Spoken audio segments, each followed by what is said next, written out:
here in Hollywood, California, to meet with a real English eccentric, Sebastian Copeland. He is a filmmaker and photographer by trade, but his addiction to adrenaline more often has him doing crazy things like jumping out of airplanes, scuba diving, and extreme skiing. However, most notably, he is a key spokesman for Global Green, which recently had him on an expedition to photograph the effects of global warming on the North Pole. And he's single. So, Sebastian, I really wanted to start off by asking you, you're a photographer and an adventurer and an artist, a documentarian, but what I wanted to ask you was, what was your most recent journey or exploration? Well, this year I walked 700 kilometers on the ice to reach the North Pole to commemorate the centennial of Peary's first reach in 1909, and came back with a documentary that I filmed while I was there called Into the Cold, that will premiere in 2010. What is yogic about that experience? Like, what is the yoga? Well, the yoga is a mental training as well as anything else. A trek to walk long distances in very cold environments requires both a physical training and a mental one as well. So I basically calculated that I take about 20,000 steps a day, and I'll be traveling 12, 15 hours a day, and 8 or 10 of those I'll be reciting a mantra. So the preparation that leads me to it is both physical and mental, and yoga fits as a combination thereof.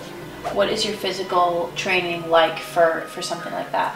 Well, it involves a multitude of different aspects, but there's a lot of core training. There's an aspect of weight gain because I'll be losing a lot of weight on those trips.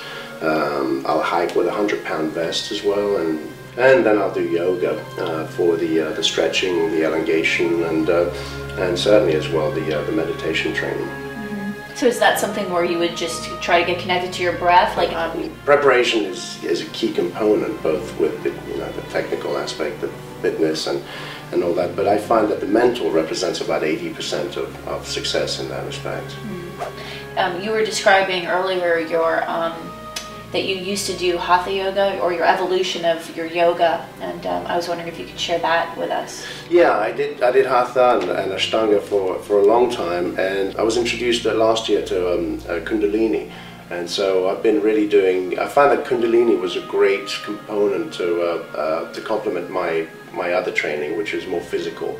Kundalini was a little more spiritual and connected me with certain emotions which I sometimes feel disconnected from, and I was really amazed. One of my first kundalini session, I both cried and laughed at the same time. It was remarkable, and I found later on that it's not really unusual that a lot of people get involved in that, and to me it was a revelation, because it's tough to get to that place just on a normal day. This mat is so cool. This is my new favorite mat, by the way, and I was looking at it. Obviously it's one of your photographs, and it says that it's benefiting Global Green, so you must have something to do with them. Yes, well it is. It's remarkable. It's the first time I actually see this mat. It's a photograph I took in Antarctica, and it is to benefit Global Green, which is an environmental organization whose board I sit on, whose objective is focused on on issues of climate change and greening buildings and greening schools and making low-income housing green and more energy efficient and cost efficient as well as other topics like weapons of mass destruction, containment, and destruction of stockpiles, and then access to water as a basic human right. It's a wonderful organization. Wow. Well, it's so cool. It's like the perfect thing, because you can get this mat and benefit others. The gift that keeps on giving. Would you mind showing us one of the poses that you do when you do your training? I'll give it a shot, and okay. And hopefully I won't make a prat of myself. But it's okay. We'll only laugh. Well, yes, please do that.